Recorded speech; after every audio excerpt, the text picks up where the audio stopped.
That's the new Kia Seltos. Now, it doesn't cost a lot of money. It's in the $20,000 range, but there's a lot of really cool design details all over the car that shows that you don't have to spend a lot of money to get something you'd actually like to be seen in. Now, despite the details I'm going to go in, just in general, this is a really clean, nicely proportioned design. You do see the contrasting roof a lot of places, but here it's not contrived and it works well. It's not too evocative of other vehicles. But here's some of those details, and one of the things you're going to find here is this pattern, this kind of geometric pattern throughout the car, and you can most see it here in Kia's signature grille, and there actually is some texture to it. It's a really nice detail. You do have signature lighting here. You have LED lights for the fog lights on this upper trim level. Just on the wheels here, you can see that there's a red detail. Now, one of the things I really like are the roof rails. Now, usually roof rails are nothing you'd ever notice, but check out this really cool detail at the back that sticks out. Very cool. Around the back here you have LED tail lights, nice interesting design. And then you have the alloy trim. Again, you know, there is some jewelry on this car, but it is generally tastefully applied.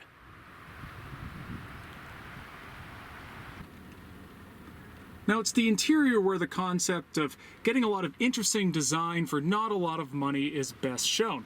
You know, there's a lot of hard plastic in this car. On the doors, hard plastic. On the center console, hard plastic. On the dash top, hard plastic. More than you get in Kia's own Sportage, let alone something like a Honda CR-V or Toyota RAV4. This could seem awfully cheap and low rent, and yet it doesn't because of its thoughtful and clever and creative design. Let's just look at the speakers here. It's an interesting geometric pattern. It is textured and three-dimensional. You don't see that in anything, so that's unique regardless of the price point. More of that geometric pattern up here, and then this may be hard plastic up here, but along this trim panel is simulated leather, and it is actually stitched. Another detail I like is this metal trim grab handle. And then as the rain falls even harder, the air vents, I really like how they align with this trim panel around the start-stop button. Now, you can outfit the Seltos with Kia's latest widescreen touch interface. This is basically the same as what you'd get in a Telluride. It obviously comes with Apple CarPlay, and because it's widescreen, it's split into thirds, and 2/3 are one screen, and then there's the other third. You can go through various vehicle functions, go to Kia Land, and there's some interesting elements here, and go to the Sounds of Nature button. Don't need that.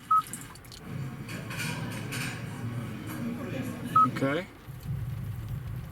If you want to feel like the car's on fire.